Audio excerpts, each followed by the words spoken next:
Hello and welcome to SSC Coaching by Olive Board. Hello and welcome to Olive Board platform and very good morning to very good evening to all of you. Hi, good evening everyone. मेरा voice आ रहा है clear एकदम Audible हूँ आवाज आ रही है अच्छे से मुझे कंफर्म करो कमेंट बॉक्स में क्योंकि अगर आप मुझे कंफर्म नहीं करेंगे कमेंट बॉक्स में मुझे बिल्कुल पता नहीं चलेगा कि मेरी आवाज आ भी रही है या नहीं आ रही है. Hello Arvind hi hi good evening everyone good evening सभी को. आ जाइए जल्दी जल्दी प्लीज ज्वाइन मी क्विकली. जल्दी से ज्वाइन करिएगा सभी लोग.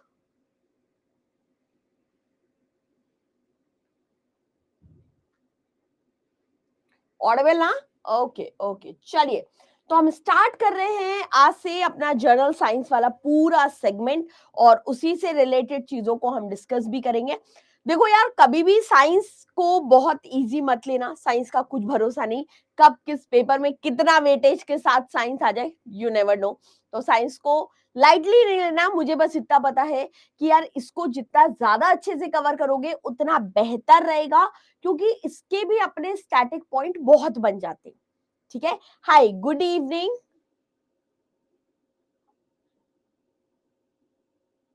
Savita ji am I right और इज देयर एनी इशू.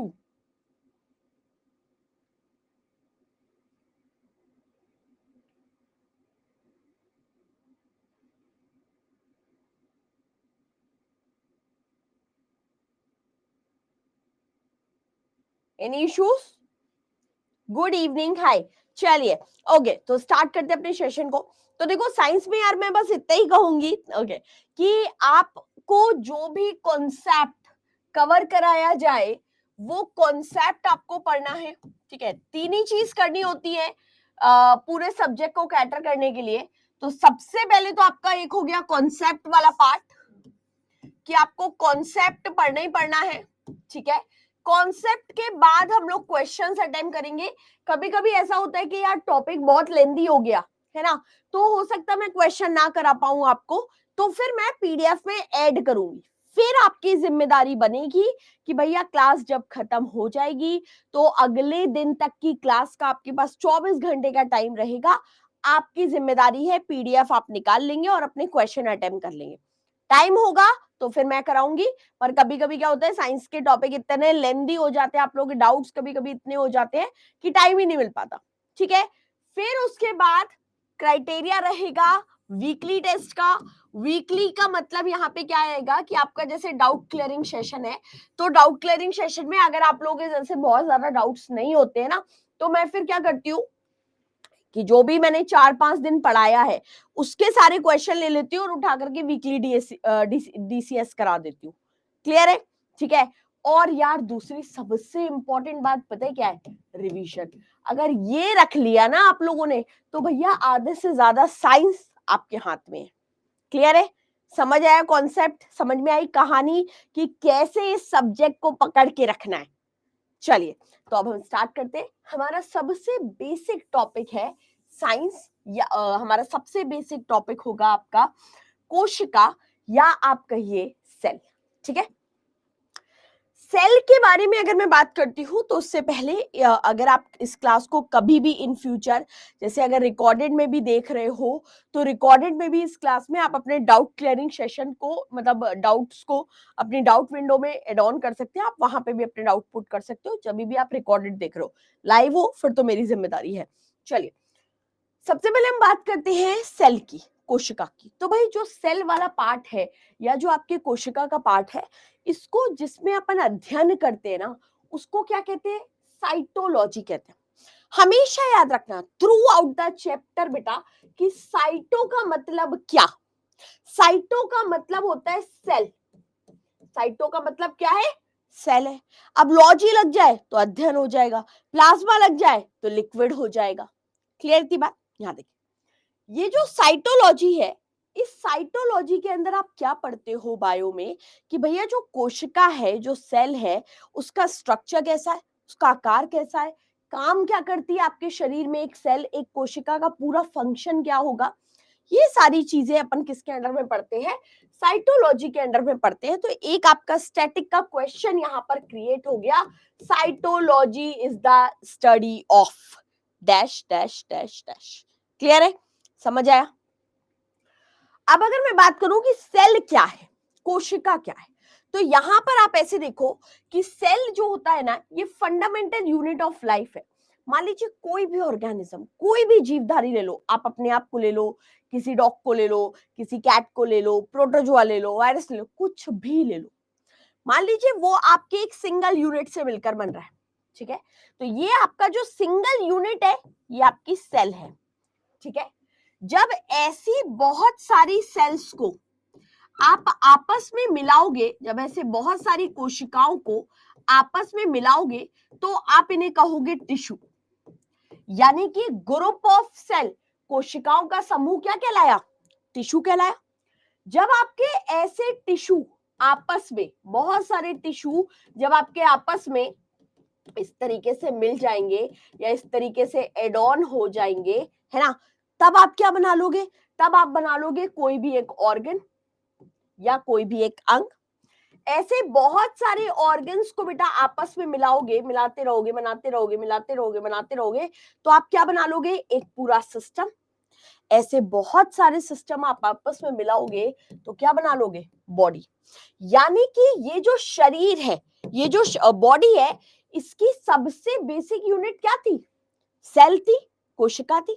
तो बस यहाँ पे यही लिखा है कि भैया cell is called the fundamental unit of life, कि भैया कोशिका को हम जीवन का एक मूलभूत इकाई, आप इसको कहोगे कि कोई भी लिविंग बॉडी, कोई भी जीवित शरीर जो है ना, वो आपका किससे मिलकर बन रहा है, सेल से मिलकर बन रहा है, वो आपके कोशिका से ही मिलकर के बन रहा है।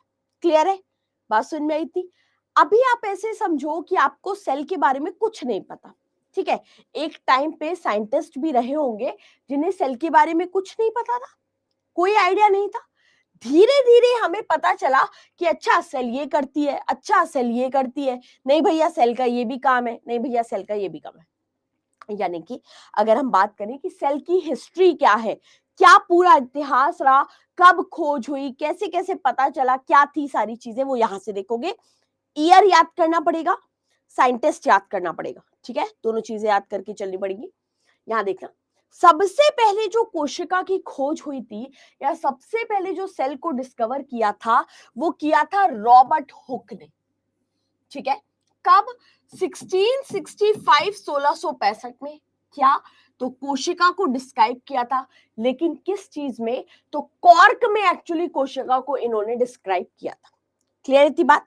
दूसरी इंपॉर्टेंट बात, 1664 यानी कि 1664 के टाइम पर इन्होंने सेल को, या कहिए एक और साइंटिस्ट थे, नाम था लीवेनहॉक, इन्होंने प्रोटोजोआ की खोज करी, और उसके कुछ 9 साल बाद इन्होंने बैक्टीरिया को देखा था। साथ ही साथ इन्होंने यहां पर एंटोनी वॉन ल्यूवेनहॉक ने कोशिका के प्रकार, एक तरीके से जिसको आप बोलोगे टाइप ऑफ सेल जो था ना, वो टाइप ऑफ सेल भी इन्होंने डिफाइन किया था, कोशिका के प्रकार भी इन्होंने बताए थे। क्लियर थी बात? तीसरी चीज बेटा, 1833 1833 में एक और साइंटिस्ट सामने आया, नाम था रॉबर्ट ब्राउन। इन्होंने किस चीज की खोज करी, तो केंद्रक की खोज करी, या कहिए आपके सेल में जो न्यूक्लियस होता है उसको डिस्कवर किया था, उसकी खोज करी, ठीक है? इसके बाद आए 1838 में श्लीडेन एंड श्वान, स्लेडेन और श्वान, ठीक है? इन लोगों ने सेल सिद्धांत, जिसको आप हिंदी में बोलते हो कोशिका सिद्धांत, तो कोशिका सिद्धांत की खोज किसने करी, श्लीडेन एंड श्वान ने। देखो कैसे चीजें धीरे धीरे पता चली कि सबसे पहले रॉबर्ट हुक आए, उन्होंने बताया कि भैया कुछ तो होता है ऐसा, ऐसा कोष्टक के आकार का, ब्रैकेट के आकार का एक पार्ट इनको दिखा, और इन्होंने ब्रैकेटा के नाम से उसको नाम दे दिया सेला। ये था रॉबर्ट हुक का काम। फिर ल्यूवेनहॉक आए, उनने कहा नहीं इसमें भी है, इसमें भी है, इसमें भी है, इसमें भी है।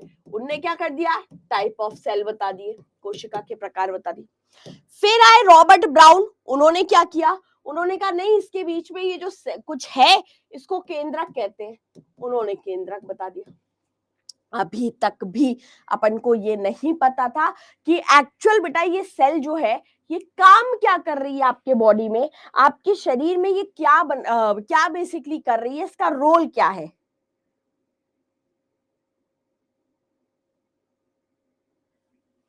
ठीक है, इसका रोल क्या है ये तो अपन ने देखा ही नहीं।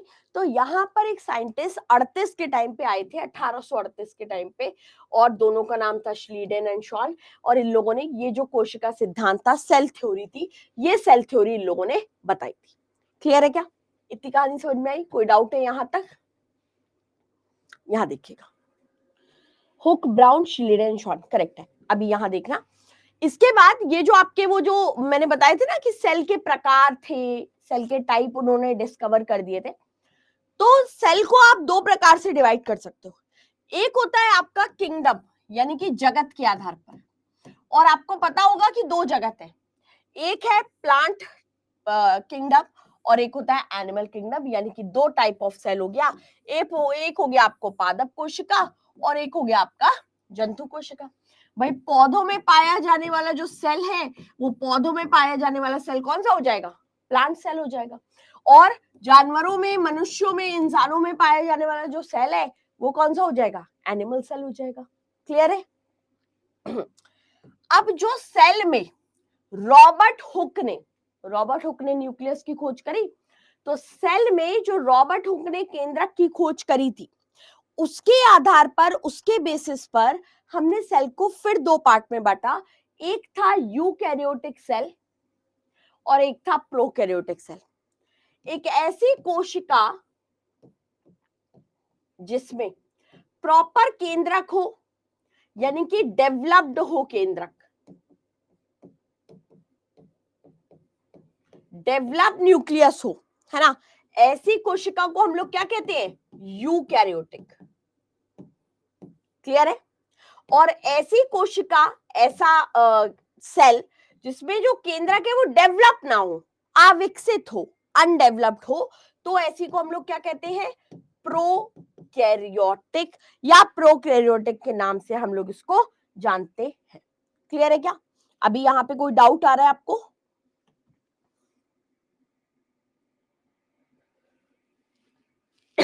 एक मिनट रुकिएगा बस।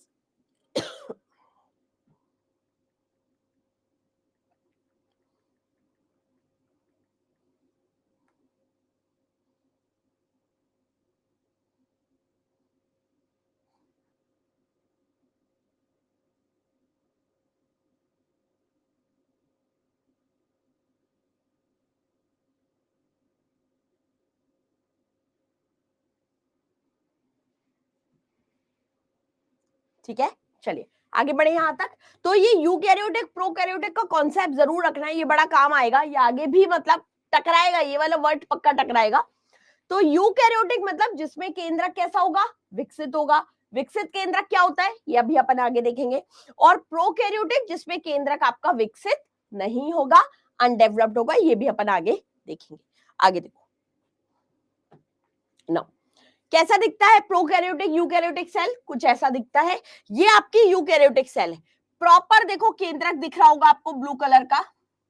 ठीक है, जब ये केंद्रक एक डबल स्ट्रक्चर से, या जब ये केंद्रक एक दोहरी संरचना से प्रॉपरली घिरा हुआ है, इसको बोलते हैं अपन डेवलप्ड न्यूक्लियस, यानी कि आपका एक तरीके से विकसित केंद्रक।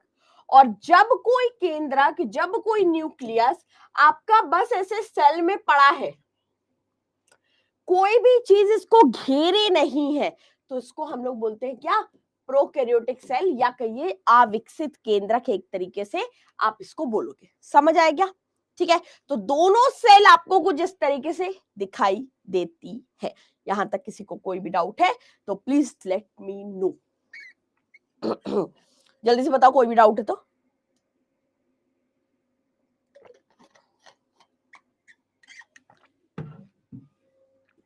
आगे बढ़ेंगे। यहां देखिएगा, ये तो अपन ने बात कर ली किसकी, इसकी एंटोनी वॉन ल्यूवेनहॉक की, कि एंटोनी वॉन ल्यूवेनहॉक ने आपका जो सेल का पार्ट था, उस सेल के पार्ट के बारे में बता दिया था। या मतलब जो टाइप ऑफ सेल थी एक तरीके से वो इन्होंने बता दी थी। हमने अभी ये बात ही नहीं करी कि श्लीडेन एंड श्वान ने जो कोशिका सिद्धांत दिया था वो एक्चुअली क्या दिया था, या श्लीडेन एंड श्वान ने कोशिका सिद्धांत के बारे में एक्चुअली क्या कहा था, हमने तो ये बात ही नहीं करी। तो यहां देखो हम बात करेंगे सेल थ्योरी या कोशिका सिद्धांत की।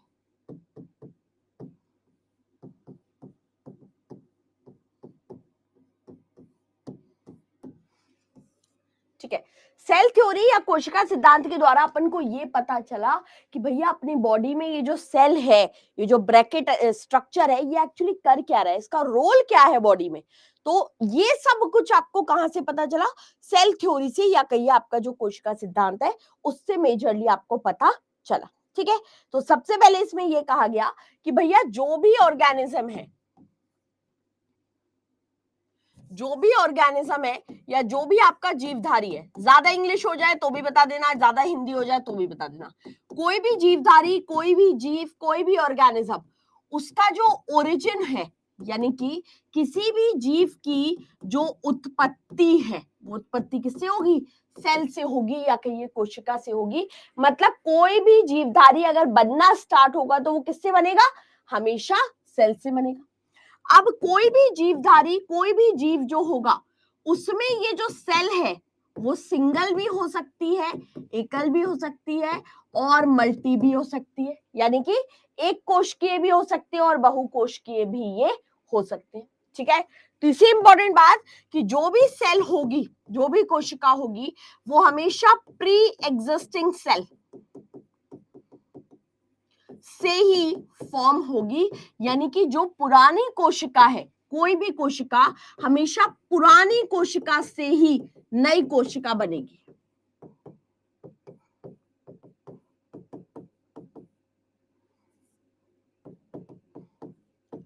क्लियर है। तीसरी इंपॉर्टेंट बात कि भाई जो सेल है वो सेल आपकी बेसिक यूनिट भी है, यानी कि एक तरीके से जो मूलभूत इकाई अपन बोलते हैं वो है, फंडामेंटल यूनिट है,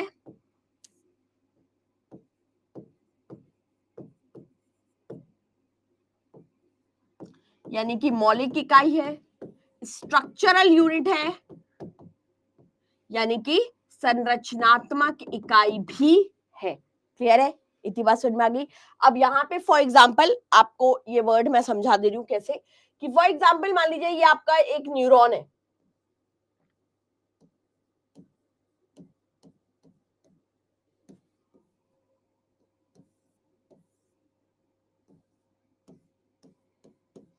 न्यूरॉन कुछ ऐसा दिखता है ना, कुछ ऐसा होता है न्यूरॉन, एक न्यूरॉन, ये न्यूरॉन एक सेल है। ठीक है, सेल है, क्या करता है भाई, मैसेज भेजने का एक तो काम करता है। ठीक है, पूरा जो ब्रेन होता है वो ब्रेन आपके बनाने का काम करता है। तो देखो मैसेज भेजने का काम कर रहा है, यानी कि फंडामेंटल की तरह काम कर रहा है, फंक्शनल की तरह काम कर रहा है, क्रियात्मक इकाई के रूप में काम कर रहा है। ठीक है, और पूरे ब्रेन को बना रहा है, यानी कि स्ट्रक्चरल यूनिट के रूप में भी काम कर रहा है। तो भाई संरचना भी दे रहा है, ऐसा नहीं है केवल स्ट्रक्चर का काम कर रहा हूं, काम भी करेगा। क्लियर है, basic, fundamental, pre existing, cell theory. हाँ ठीक है, सारा पॉइंट क्लियर है।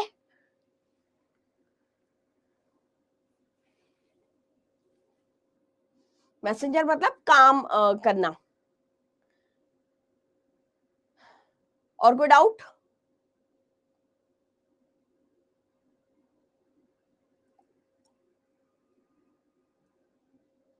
और भी लोग जो हैं अपना कमेंट आंसर कर सकते हैं, जो भी लग रहा हो, जो भी डाउट हो।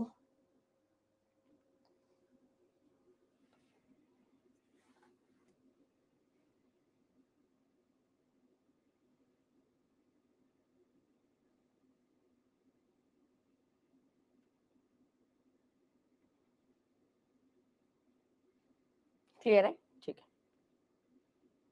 क्लियर है, नो डाउट। ठीक है, चलिए आगे बढ़ेंगे यहां से। अब इसके बाद देखते हैं, अब हम बात करते हैं सेल के स्ट्रक्चर की। हमने देख लिया सेल की खोज कैसे हुई, हमने देख लिया सेल क्या कर रही है आपकी बॉडी में। अब हम बात करते हैं सेल का अपना जो एक स्ट्रक्चर है, जो एक संरचना है, वो एक्चुअली क्या होती है, कैसे होती है, क्या क्या होता है। तो देखिए सेल जो है वो टिपिकली आपके किससे मिलकर बनती है। तो सबसे पहले तो सेल वॉल हो गया, यानी कि कोशिका भित्ति बोलोगे आप इसको।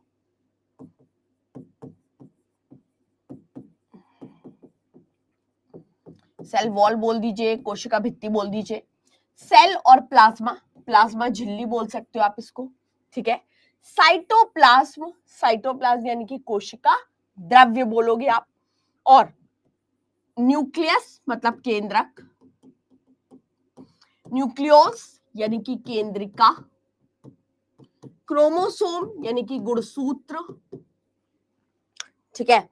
न्यूक्लियर मेम्ब्रेन केंद्रीय झिल्ली, एंडोप्लाज्मिक रेटिकुलम अंतःप्रद्रवी झिल्ली, राइबोसोम, राइबोसोम ही कहते हैं, गोल्जी बॉडी, गोल्जी काय कहोगे, लाइसोसोम, लाइसोसोम ही कहोगे, माइटोकॉन्ड्रिया, माइटोकॉन्ड्रिया ही कहते हो, वैक्यूल्स, रिक्तिका कहते हो हिंदी में वैसे,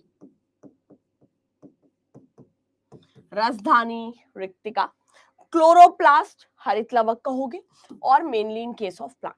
ये सारी चीजें मतलब आप ऐसे एज्यूम करो कि ये सेल है आपका, है ना, और ये सारी चीजें आपको इधर इधर उधर इधर उधर आपको मिलेंगी। कुछ इन सारी चीजों से आपका ये पूरा सेल जो है ना, ये सेल आपके बनता है। जैसे हमारी बॉडी में भाई पूरा स्कल है, फिर 2 आंख है, नाक है, कान है, ये है वो है, ऐसे ही एक सेल का जो स्ट्रक्चर है वो ये सारा है। ठीक है, क्लियर है, समझ आ गया। आगे देखो, अब हमें दरअसल इसमें क्या करना होता है, हमें एक एक चीज पकड़ के इसको डिफाइन करना होता है। क्योंकि आपने जो क्वेश्चन देखे होंगे वो ऐसे ही देखे होंगे कि बताइए माइटोकॉन्ड्रिया क्या करता है, राइबोसोम क्या करता है, पावर हाउस किसको कहते हो, फैक्ट्री ऑफ प्रोटीन किसको कहते हो, ऐसे बहुत सारे क्वेश्चन आते हैं। तो वो आप कैसे कंप्लीट कर पाओगे जब ये जो आपका स्ट्रक्चर है ना, ये जो सारे ऑर्गन है, ये जब आप पढ़ लोगे तब आप वाले सारे क्वेश्चन कर पाओगे। क्लियर। तो अब अपन थोड़ा सा और अंदर घुसने की कोशिश करेंगे टॉपिक में, तो फिर तैयार रहना। चलो, सबसे पहले हम लोग बात करते हैं सेल वॉल की, या आप हिंदी में कहोगे कोशिका भित्ति की।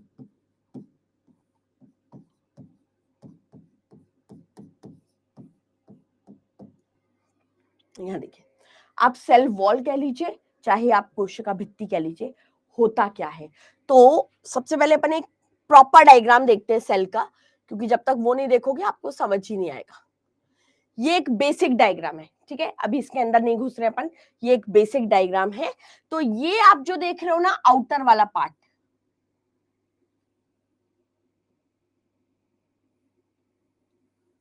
ये आउटर पार्ट आपका पूरा सेल मेम्ब्रेन से मिलकर बन रहा है, यानी कि इसी में आपको सेल वॉल, प्लाज्मा मेम्ब्रेन ये सब मिलेगा। ठीक है, इतनी कहानी क्लियर। ये आपका केंद्रक है, ये केंद्रक है, या आप कहोगे न्यूक्लियस है। ठीक है, इतनी क्लियर बात। ये जो हरा हरा आप देख रहे हो ये ऐसे होता है डबल लेयर स्ट्रक्चर, ये पूरे केंद्रक को ऐसे घेरा रहता है। ठीक है, इसको आप क्या कहोगे, इसको आप कहोगे एंडोप्लाज्मिक रेटिकुलम या अंतःप्रद्रवी जालिका। छोड़ दो, नहीं है कोई बात नहीं। ठीक है, अब ये जो केंद्रक है ना, इस केंद्रक के चारों तरफ भी एक झिल्ली मिलती है, इसको आप कहोगे केंद्रीय झिल्ली, ये केंद्रक। समझ आया। ठीक है, थोड़ा बहुत डायग्राम से आइडिया लगा होगा कि कहां पर क्या मिल रहा है। ये है प्रॉपर डायग्राम। तो ये जो स्ट्रक्चर आप देखोगे बाहर का, ये होता है आपका पूरा सेल वाला पार्ट, सेल वॉल वाला पार्ट। ठीक है, सेल वॉल कहोगे आप इसको। चलिए बैक टू द टॉपिक, अभी आपको इतना आइडिया तो हो ही गया होगा कि हाँ सेल वॉल आपको मिलेगा कहाँ। यानी सेल वॉल की अगर मैं बात करती हूँ तो यानी कि एक पतली सी झिल्ली, एक पतली सी लेयर जो पूरे स्ट्रक्चर को घेरे हुए है ना, उसको अपन क्या कहेंगे, सेल वॉल कहेंगे, या उसको हम लोग आपके कोशिका झिल्ली वगैरह जो है वो कहते हैं।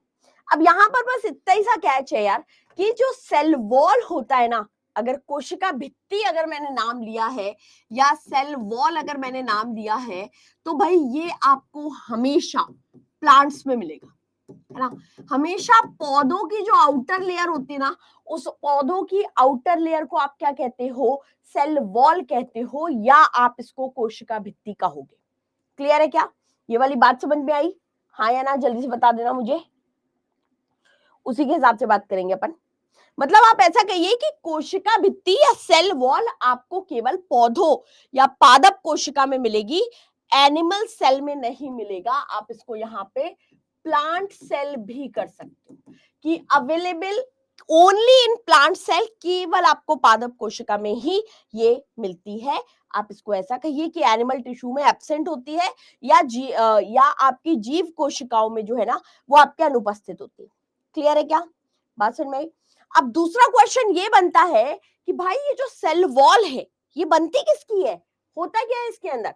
तो सेल वॉल जो होती है ना, सिर्फ सेल वॉल सुनना, it is consist of, consist मतलब होता है बेटा बनती है, तो ये बनती है आपके सेल्यूलोज से, सेल्यूलोज से। अभी आपको सेल्यूलोज नहीं पता, कोई बात नहीं, कुछ दिन बाद पता चल जाएगा, तो फिर भी मैं अभी बता दे रही हूँ सेल्यूलोज से। सेल्यूलोज क्या होता है ना बेटा, पॉलीसेकेराइड होता है। अब बोलो मैडम पॉलीसेकेराइड क्या होता है? पॉलीसेकेराइड कार्बोहाइड्रेट है, ठीक है।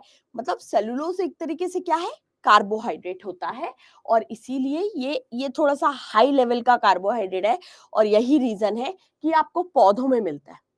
एनिमल टिश्यू मतलब हम लोग कभी भी सेल्यूलोज डाइजेस्ट ही नहीं कर सकते, या एनिमल जो होता है ना वो कभी भी आपके सेल्यूलोज को डाइजेस्ट नहीं कर सकता, पचा ही नहीं सकता। क्लियर है? बात समझ में आया? हाँ, तो यहाँ पे आपको यही याद रखना है कि भाई जो सेल वॉल है यानी कि जो कोशिका भित्ति है, ये कोशिका भित्ति आपकी किसकी बन रही है? इस सेलुलोज की कोशिका भित्ति आपकी मेनली बनती है। हालांकि आप सेलुलोज को और पार्ट में भी डिवाइड कर सकते हो, primary cell wall, secondary cell wall, tertiary cell wall, या फिर आपका मिडिल लैमेला, ठीक है, जो आपके यहाँ पर दिया भी गया होगा। हाँ, तो भाई ये वैसे इतना डेप्थ में जाने की जरूरत नहीं पड़ेगी आपको कि सेल वॉल के भी टाइप पढ़ो, पर हाँ पढ़ने हैं तो मैं बता दे रही हूँ कि सेल वॉल का कितना टाइप होता है, कि प्राइमरी सेल होता है, प्राइमरी सेल वॉल होगा, सेकेंडरी होगा, टर्शरी होगा, और फिर आपका मिडिल लैमेला होगा। ठीक है, ये वाला पार्ट ऑलमोस्ट दिस पार्ट, ठीक है। तो इतने चीजों से मिल करके आपका पूरा जो सेल वॉल है, जो कोशिका भित्ति वाला पार्ट है, वो बनता है। अब जो सबसे बाहर देखते हो आप, सबसे आउटर लेयर जो अभी जितनी भी डायग्राम में मैंने आपको दिखाई, वो सब आपकी पूरी प्राइमरी सेल वॉल है, यानी कि प्राथमिक कोशिका भित्ति आपको वो मिलेगी। क्लियर है? दूसरी इंपॉर्टेंट चीज, क्या प्राइमरी सेल वॉल परमेबल होती है? तो हाँ, ये जो प्राइमरी सेल वॉल है ये बेटा परमिएबल होती है, यानी कि पारगम्य होती है। पारगम का मतलब कि इससे आपके कोई भी कंटेंट इससे आपके कोई भी कंटेंट अंदर और बाहर जो है ना वो आपके बेसिकली जा सकता है। इसको हम लोग बोलते हैं आपके क्या, परमेबल या कहिए पारगम्य। क्लियर है क्या? हाँ, ठीक है, कोई डाउट तो नहीं है यहाँ तक? चलिए, तो ये आपकी क्या हो गई, प्लांट सेल में मिलने वाली आउटर लेयर को आप क्या बोल रहे हो? सेल वॉल बोल रहे हो। अब चलते हैं प्लाज्मा मेम्ब्रेन पे, क्योंकि वो भी तो पढ़ना है। ठीक है, सेल वॉल डिस्कवरी किसने कर ली थी? तो रॉबर्ट हुक 1665 में ही आपकी डिस्कवरी हुई थी। देखो, ये आउटर मोस्ट है, रिजिड है, प्रोटेक्टिव है, नॉन लिविंग है, सपोर्टिव लेयर होती है, सारी प्लांट सेल में देखो मिलेगी, बैक्टीरिया में मिलेगी, साइनोबैक्टीरिया में मिलेगी, और कुछ प्रोटिस्टा वगैरह में मिलती है। ठीक है, अब चलते हैं अपन किस पे, प्लाज्मा मेम्ब्रेन पे। प्लाज्मा मेम्ब्रेन भी जैसे सेल वॉल आपको ट्रांसपेरेंट होती है, लेकिन जैसे आपने देखा होगा हंकर्ड, सुना है हंकर्ड, जैसे चक्का बोलते हैं इसको, दही से पानी निकालना, तो देखा होगा शायद अपने घरों में भी कि मम्मियाँ क्या करती है, एक कपड़ा लेती है ऐसे थोड़ा सा छन्ना सा, और उसमें दही को डाल देती है, और फिर ऐसे गांठ लगा करके रात भर टांग दिया जाता है, तो पानी निकलता रहता है। वो क्या है, परमेबल है, कंटेंट नहीं निकलेगा, मेन दही नहीं निकलेगा, लेकिन उतना कंटेंट निकल जाएगा जितना निकलना होगा, मतलब इतना बड़ा छेद होगा उसमें कि पानी ही निकल पाएगा, कंटेंट नहीं निकलेगा, उसको बोलते हैं परमेबल। ट्रांसपेरेंट तो होती ही है खैर।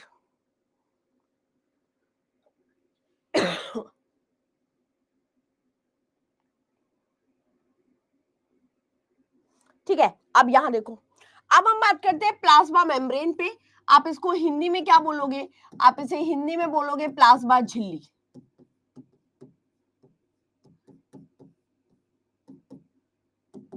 ठीक है, प्लाज्मा झिल्ली। डेफिनेशन, जितना भी जो लिविंग सेल है externally covered by a thin transparent electronic microscope elastic regenerative selective permeable membrane। कहने का मतलब, मान लीजिए ये सेल है, लिविंग सेल, ठीक है, तो एनिमल्स में आपको ये जो कंटेंट है, तो एक ऐसी लेयर, ठीक है, जो क्या हो, पारदर्शी हो यानी कि ट्रांसपेरेंट हो, ठीक है, इसके अलावा परमेबल हो यानी कि पारगम्य हो। ऐसी मेम्ब्रेन को आप क्या बोलोगे? ऐसी मेम्ब्रेन को आप बोलोगे ये मेम्ब्रेन या प्लाज्मा झिल्ली, बेसिकली आप इसको बोलते हो। क्लियर है, बात समझ में आया? अब ये ऐसी झिल्ली होती है कि जितने भी जो आयन वगैरह होते हैं ना, वो इससे अंदर और बाहर नहीं जा सकते, ठीक है, ऑब्स्ट्रिक्ट करती है, यानी कि जो भी आयन, जो भी आपके मिनरल्स वगैरह होंगे, वो उनको अंदर बाहर जाने पर नियंत्रण रखती। कुछ सांद्रता यानी कि कुछ कॉन्सेंट्रेट वाले आयन ही केवल इस झिल्ली से अंदर बाहर जा सकते हैं, अन्यथा कोई अंदर बाहर नहीं होगा। क्लियर है, समझ आया? कोई डाउट है यहां तक? ठीक है, अब प्लाज्मा मेम्ब्रेन के साथ एक इशू है। देखो, सेल वॉल आपको एनिमल में नहीं मिल रही थी, सेल वॉल आपको केवल प्लांट में मिल रही थी, लेकिन प्लाज्मा मेम्ब्रेन बेटा प्लांट और एनिमल दोनों में मिलती है। अब आप कहोगे मैम प्लांट में, मान लीजिए ये प्लांट है आपका, प्लांट की सेल वॉल है, तो सबसे बाहर वाली प्लाज्मा में सेल वॉल हो जाएगी और उससे अंदर वाली आपकी क्या हो जाएगी? प्लाज्मा मेम्ब्रेन हो जाएगी। समझ आ रहा है? सेल वॉल से कंटेंट अंदर जा सकता है, ठीक है, और प्लाज्मा मेम्ब्रेन से कुछ स्पेसिफिक कंटेंट ही अंदर जाएगा। इसलिए ये डिपेंड करता है कि कितनी सांद्रता के आयन इससे अंदर जाएंगे, कितनी सांद्रता के आयन इससे अंदर नहीं जाएंगे। समझ आया? क्लियर है क्या?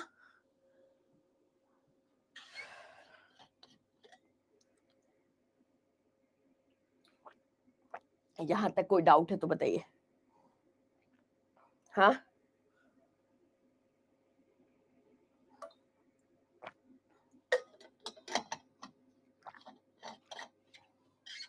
चलिए आगे बढ़ेंगे। यहाँ देखो, ठीक है, तो ये कंटेंट आपको समझ में आ गया इतना कि हाँ, प्लाज्मा मेम्ब्रेन में ये चीजें आपको मिल जाएंगी। ठीक है, कोई दिक्कत नहीं। अब प्लाज्मा मेम्ब्रेन में परमेबल होती है, तो ऑस्मोसिस भी हो जाएगा इसमें और डिफ्यूजन भी हो जाएगा इसमें। परासरण और जो भी आपका ये विसरण रहता है, ये दोनों चीजें आपके इसमें रहती है। ठीक है, कोई डाउट तो नहीं? चलिए आगे बढ़ेंगे।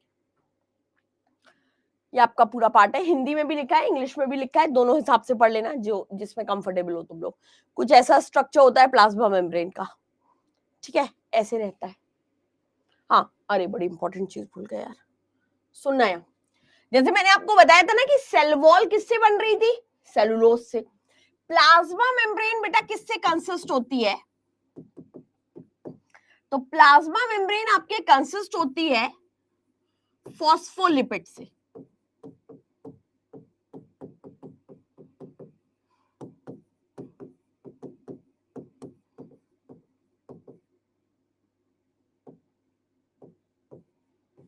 फॉस्फोलिपिड, फॉस्फोरस और लिपिड का एक पूरा स्ट्रक्चर होता है, उससे पूरा ये आपकी जो प्लाज्मा मेम्ब्रेन है, ये प्लाज्मा मेम्ब्रेन बनेगी। ठीक है, नेक्स्ट। ओके, दूसरा देखो, ये आपका ये पूरा पार्ट है, फॉस्फोलिपिड में है मेन। चलिए आगे बढ़ते हैं, नेक्स्ट जानते हैं प्रोटोप्लाज्म क्या होता है। हिंदी में बोलते हैं इसको जीव द्रव्य। बड़ी खतरनाक टाइप की चीज है, आधे बच्चों को ये समझ में नहीं आती ये है क्या चीज। यहाँ देखो, जीव द्रव क्या होता है, कह रहा है एक जटिल, ये प्रोटोप्लाज्म एक जटिल, दानेदार, लोचदार, चिपचिपा, रंगहीन पदार्थ है। यानी कि आपको इतना तो समझ में आ गया, एक टाइप का लिक्विड है। ठीक है, अब वो लिक्विड कैसा है? थोड़ा सा ग्रैनुलेटेड है, थोड़ा सा दानेदार है, लोचदार यानी कि इलास्टिक है। इलास्टिक मतलब ऐसे खिंचेगा, तो सेमी लिक्विड टाइप का हो गया। ठीक है, साथ ही साथ रंगहीन है यानी कि ट्रांसपेरेंट हो गया, चुनिंदा या अंतरिम रूप से पारगम है, इसे पॉलीपेप्सिक कोलाइट सिस्टम भी माना जाता है। ये आप छोड़िए, अभी पहले ये तो जानो होता क्या है।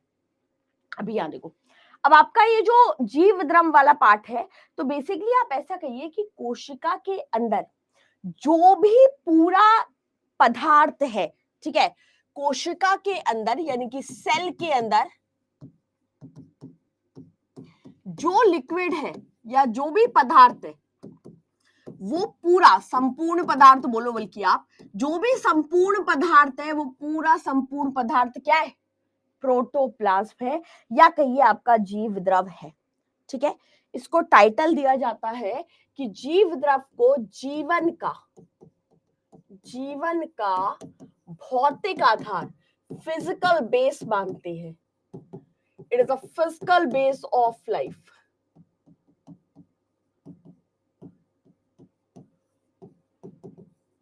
है ना। फिजिकल बेस ऑफ लाइफ या कहिए जीवन का भौतिक आधार जो है, वो बेसिकली इसको माना जाता है या कंसीडर हम लोग करते हैं। ठीक है, इतनी बात समझ में आई। अब इसकी खोज किसने करी थी? तो इसको सबसे पहले जो पुरकिंजे थे, उन्होंने इसको खोजा था। ये क्वेश्चन कई बार आया है कि भैया जीव द्रव की खोज किसने करी? तो पुरकिंजे करके एक साइंटिस्ट थे, उन्होंने सबसे पहले इसको खोजा था, और एक्चुअली उन्होंने ही इसको जो है वो जीव द्रव या प्रोटोप्लाज्म का एक तरीके से नाम भी दिया था। ठीक है, कोई डाउट तो नहीं?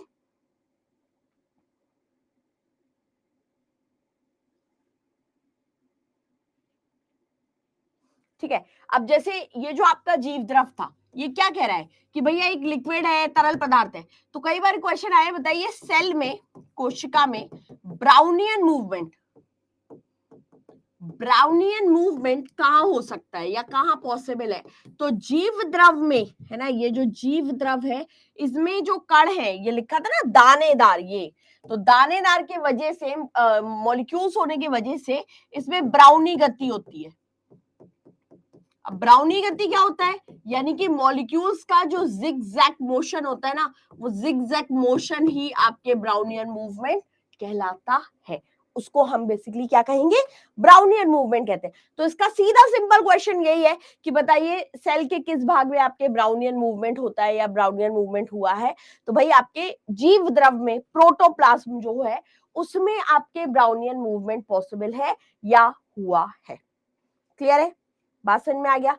अब अगर आप बोलो मैम इस प्रोटोप्लाज्म में सबसे ज्यादा क्या मिलता है, तो यार प्रोटोप्लाज्म में आपको मैक्सिमम क्या मिलेगा? ऑक्सीजन, है ना।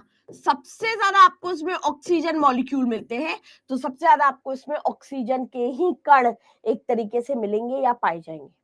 क्लियर है? बस में जितनी भी जो बायोकेमिकल रिएक्शन होती है या जितनी भी जो जैविक रासायनिक अभिक्रियाएं होंगी, वो सब आपके इस प्रोटोप्लाज्म में होती है। ठीक है, एक चीज और मैं शुरू में भी बोलना भूल गई, जितने भी लोग पहली बार थ्योरी पढ़ रहे हैं, पहली बार नोट्स जरूर बनाना। ठीक है, एक बार अपने नोट्स से अगर पढ़ोगे ना, तो रिवाइज करने में भी बहुत आसानी रहेगी, आप समझ पाओगे। ऑल्दो ये पीडीएफ आपको मिलेगा, पूरा पीडीएफ प्राप्त होगा, पूरा मेरा लिखा हुआ पीडीएफ प्राप्त होगा, लेकिन अगर आपने अपने आप नोट्स बनाए ना, तो आप आगे जब अपने आप पढ़ रहे होगे, है ना, तो आप उसको वहीं के वहीं कॉपी में लिख लोगे। ठीक, अदरवाइज ये पीडीएफ तो आपके फोन में रहेगा, 2 दिन देख लोगे, 3 दिन देख लोगे, फिर तो आप जानते ही हो पीडीएफ का क्या हो जाता है। ठीक है, क्लियर थी बात? ठीक है, तो ये मैं सभी उन बच्चों से रिक्वेस्ट करूंगी जो लोग पहली बार पढ़ रहे हैं, जो ऑलरेडी पढ़ चुके हैं, no need to make your notes. पहली बार पढ़ रहे हो, जरूर बनाना अपने नोट्स।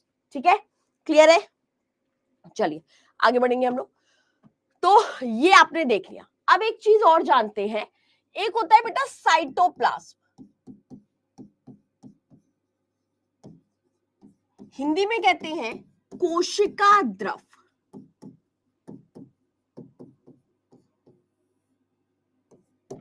यहां देखिए साइटोप्लाज्म, हाँ, साइटोप्लाज्म या कोशिका द्रव क्या होता है? देखो, साइटो का मतलब क्या बताया था शुरू में मैंने? जल्दी से बोलो, साइटो का मतलब शुरू में क्या बताया था?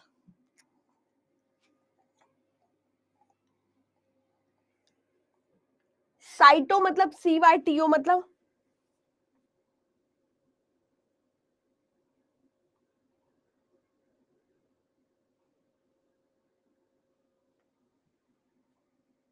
अभी तो नहीं दिख रहा है मुझे आपके कमेंट।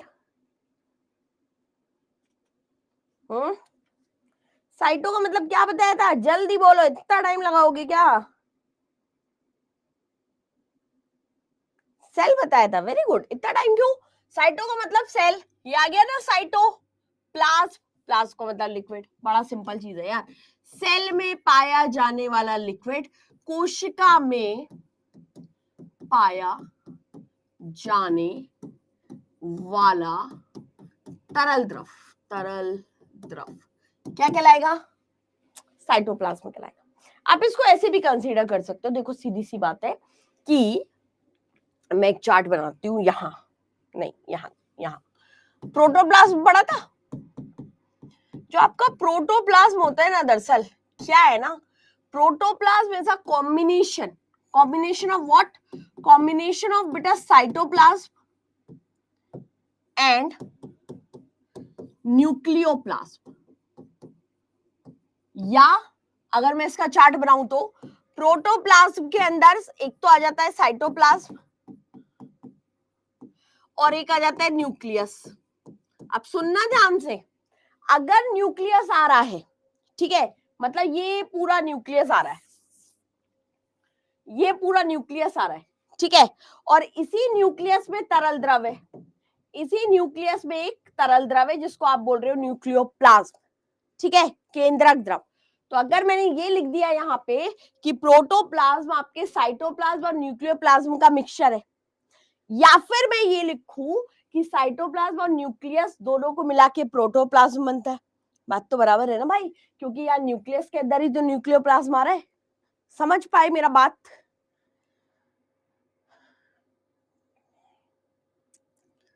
हुआ क्लियर क्या? हाँ,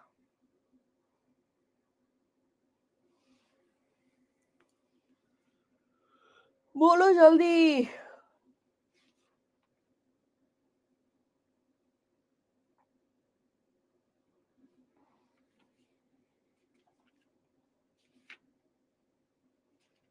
बोर हो गए क्या?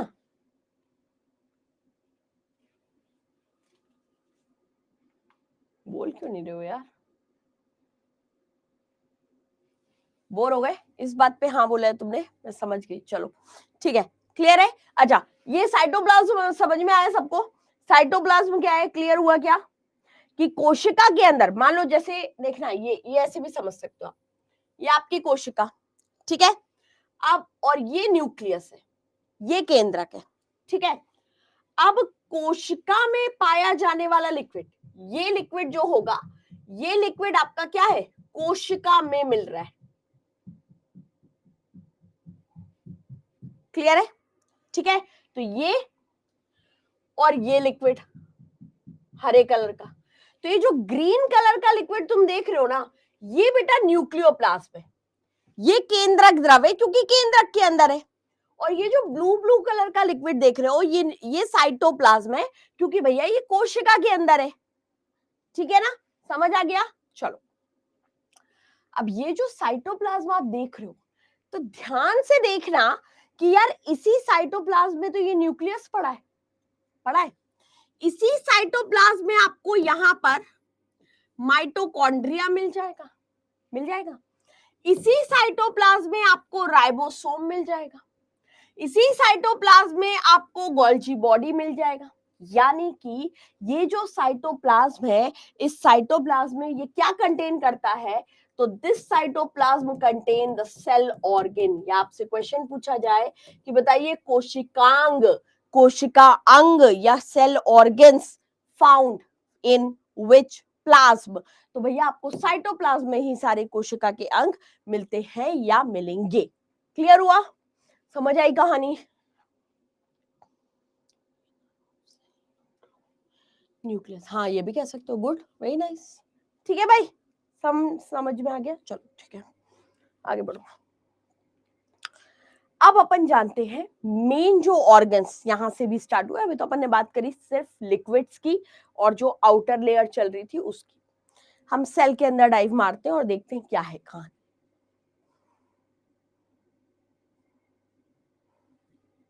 ये जो देख रहे हो ना, ये पर्पल कलर का तो हो गया तुम्हारा न्यूक्लियस, ठीक है। ये जो येलो कलर का स्ट्रक्चर देख रहे हो ये एक्चुअली ऐसा है,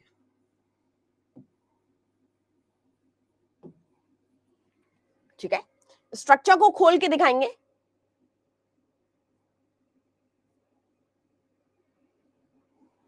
ऐसा, ठीक है। मतलब ये आपका न्यूक्लियस है, इस न्यूक्लियस के चारों तरफ ये जो डबल लेयर स्ट्रक्चर आप देख रहे हैं ना, ये डबल लेयर स्ट्रक्चर ही आपका क्या कहलाता है, एंडोप्लाज्मिक रेटिकुलम या अंतःप्रद्रवी जालिका।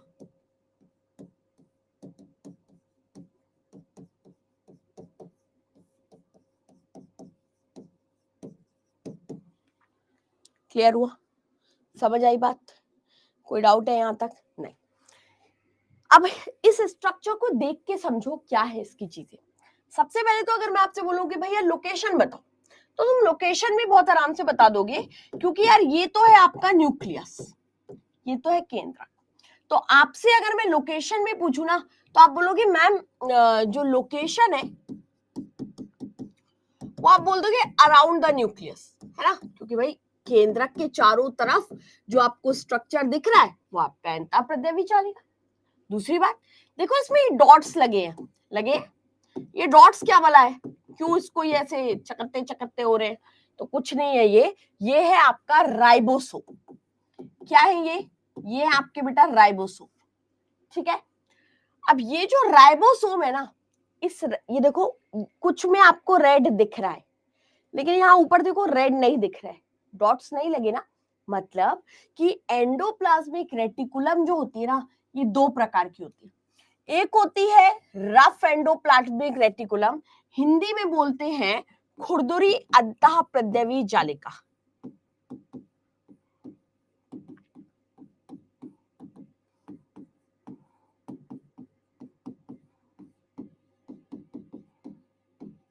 क्यों बोल रहे हैं खुरदरी? क्योंकि इसकी सतह पर राइबोसोम चिपके। तो राइबोसोम अगर किसी भी अंतःप्रद्रवी जालिका पर राइबोसोम उपस्थित है, मतलब वो क्या है, खुरदुरी अंतःप्रद्रवी जालिका। और ये इसको क्या बोल रहे हैं, स्मूथ, यानी कि कोमल अंतःप्रद्रवी जालिका। क्लियर है? अभी यहां देखना, मैंने आपको लोकेशन तो बता दी बहुत अच्छे से, है ना। अगर आप बोलोगे मैम ये कंसिस्ट किससे हो रही है, ये बन किससे रही है, तो बेटा ये बनती है लिपोप्रोटीन से। लिपोप्रोटीन से मतलब पूरी अंतःप्रद्रवी जालिका किससे बनेगी, लिपोप्रोटीन से बनेगी, या लिपोप्रोटीन की बन रही होगी। क्लियर है? राइबोसोम की उपस्थिति पर आप एंडोप्लाज्मिक रेटिकुलम को दो पार्ट्स में डिवाइड करोगे। एक हो जाएगा रफ एंडोप्लाज्मिक रेटिकुलम यानी कि खुरदुरी अंतःप्रद्रवी जालिका, और एक हो जाएगा स्मूथ एंडोप्लाज्मिक रेटिकुलम जिसको आप बोल रहे हो कोमल अंतःप्रद्रवी जालिका। क्यों? क्योंकि भैया इसमें राइबोसोम अनुपस्थित है, या आप कहिए एब्सेंट है। ठीक है, अब मैं आपको बताती हूँ इसका फंक्शन, और फिर मुझे बताना वो किसका फंक्शन है। ठीक है, बोलोगे क्या ही बोल रही हैं, पागल हो गई हैं। सुनो यहाँ, अगर मैं आपको बोलूं राइबोस इसका एंडोप्लाज्मिक रेटिकुलम का फंक्शन क्या है, ईआर लिख रही हूं शॉर्ट में, ठीक है। तो एंडोप्लाज्मिक रेटिकुलम का फंक्शन क्या हो जाएगा कि पार्टिसिपेट्स इन प्रोटीन सिंथेसिस। ये कलर दिख रहा है या नहीं, प्रोटीन सिंथेसिस नहीं दिख रहा है, काला ले लें।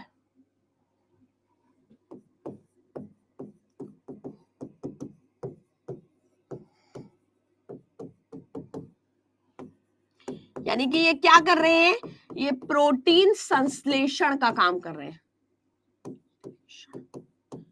ठीक है, अब सुनना मुझे यार, प्रोटीन संश्लेषण का मेन काम कौन कर पाएगा, मैं आपको बता दे रही हूँ। प्रोटीन सिंथेसिस बेटा एक ऐसा फंक्शन है जिसमें राइबोसोम का होना बहुत जरूरी है। फिर से सुनो, प्रोटीन सिंथेसिस एक ऐसा फंक्शन है जिसमें राइबोसोम का होना बहुत जरूरी है। क्लियर थी बात? तो यहां पर अगर मैं आपसे बोलूं कि बताओ rough endoplasmic reticulum protein synthesis कर रही है या smooth endoplasmic reticulum protein synthesis कर रही है, क्या आंसर होगा आपका? आंसर करो।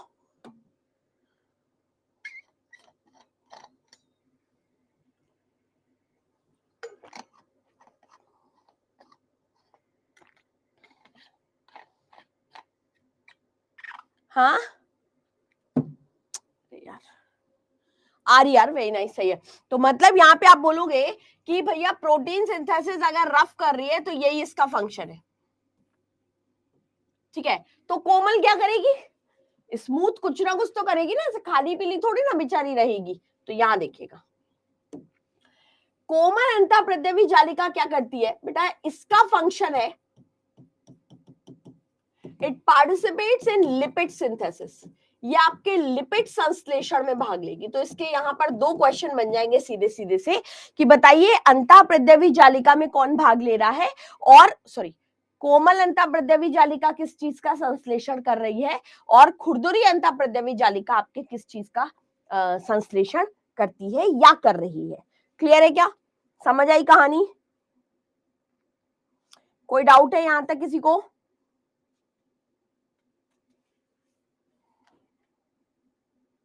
नहीं। अब दूसरी इंपॉर्टेंट बात, इसको डिस्कवर किसने किया? तो एंडोप्लाज्मिक रेटिकुलम को, ईआरई को हम लोग क्या बोलते, सॉरी किसने डिस्कवर किया? तो इसको डिस्कवर किया है के आर पोर्टर ने, है ना। के आर पोर्टर करके एक साइंटिस्ट है, उन्होंने एंडोप्लाज्मिक रेटिकुलम अंतःप्रद्रवी जालिका को डिस्कवर किया है, ठीक है। ये अब चूंकि ये सेल का पार्ट है ना, कोशिका का पार्ट है, यानी कि सब में मिलना चाहिए। बट आप इसमें एक नोट यहां याद करोगे, याद रखोगे, और ये जितने भी नोट्स वोट्स मैं बता रही हूँ ना कि ये इंपॉर्टेंट है, ये नोट है, ये जरूर करना, क्योंकि ये यही आपका क्वेश्चन बनाते हैं। क्लियर है? तो सुनो, जितनी भी सेल होती है, जितनी भी कोशिका होती है, उन सब में आपको ये एंडोप्लाज्मिक रेटिकुलम मिलता है, लेकिन आरबीसी ऑफ मैमल्स, जो स्तनधारी होते हैं ना, को छोड़कर, साथ ही साथ इसी के साथ में और क्या आ जाएगा कि इसी के साथ में आपके जो ब्लू ग्रीन एल्गी वगैरह है उसमें भी ये मिल जाएगा, लेकिन हाँ आरबीसीज ऑफ मैमल्स में आपको एंडोप्लाज्मिक रेटिकुलम नहीं मिलती, यानी कि हम लोगों की जो आरबीसीज हैं, जो रेड ब्लड सेल है, उसमें एंडोप्लाज्मिक रेटिकुलम नहीं मिलेगी। समझ आया? क्लियर है? इसके अलावा और क्या हो सकता है? तो आपके blue green algae, blue green algae यानी कि हरे नीले शैवाल जो है, इसमें भी आपको एंडोप्लाज्मिक रेटिकुलम अंतःप्रद्रवी जालिका जो है वो नहीं मिलती है या नहीं मिलेगी, ठीक है। कोई डाउट तो नहीं है? बाकी मैंने आपको इसका काम मेन बता दिया है कि भैया मेन काम क्या है, प्रोटीन संश्लेषण का मेन काम है, और लिपिड संश्लेषण का भी जो है वो मेन काम इसमें रहेगा। क्लियर है? ठीक है। इसके अलावा ये जो आपकी कोमल अंतःप्रद्रवी जालिका है ना, ये ग्लाइकोजन स्टोरेज, यानी कि ग्लाइकोजन संग्रह में भी कौन भाग ले सकता है? तो भाई आपकी कोमल अंतःप्रद्रवी जालिका ग्लाइकोजन संग्रह या ग्लाइकोजन स्टोरेज में भी पार्टिसिपेट करती है। क्लियर है क्या? कोई डाउट तो नहीं है यहाँ पे किसी को भी?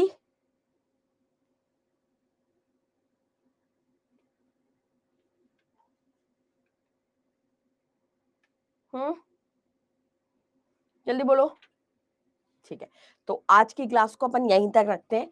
यहाँ तक का पूरा पीडीएफ मैं आपके साथ यहाँ पे शेयर कर दूंगी, आप उसको एक्सपोर्ट कर लेना, निकाल लेना पूरा पीडीएफ, और कल की क्लास में रिवाइज करके आना, क्योंकि क्वेश्चन एक आध मिल जाएगा, और क्या कनेक्टेड रहेगा, मतलब 2-3 दिन तो मेरा एक चैप्टर एटलीस्ट चलेगा, तो इतना कंटेंट आपको एटलीस्ट मिल जाएगा कि आपको रिवाइज तो करना पड़ेगा। आप भले बड़ी मोटी मोटी चीजें याद रख ले जाओ, लेकिन हो सकता है आप ये भूल जाओ, हो सकता है आप यहाँ पे ग्लाइकोजन भूल जाओ, तो थोड़ा सा वो कर लेना। राइबोसोम एआरएनए होता है, राइबोसोम आरएनए का ही बनता है और एक प्रोटीन होती है हिस्टोन प्रोटीन। ओके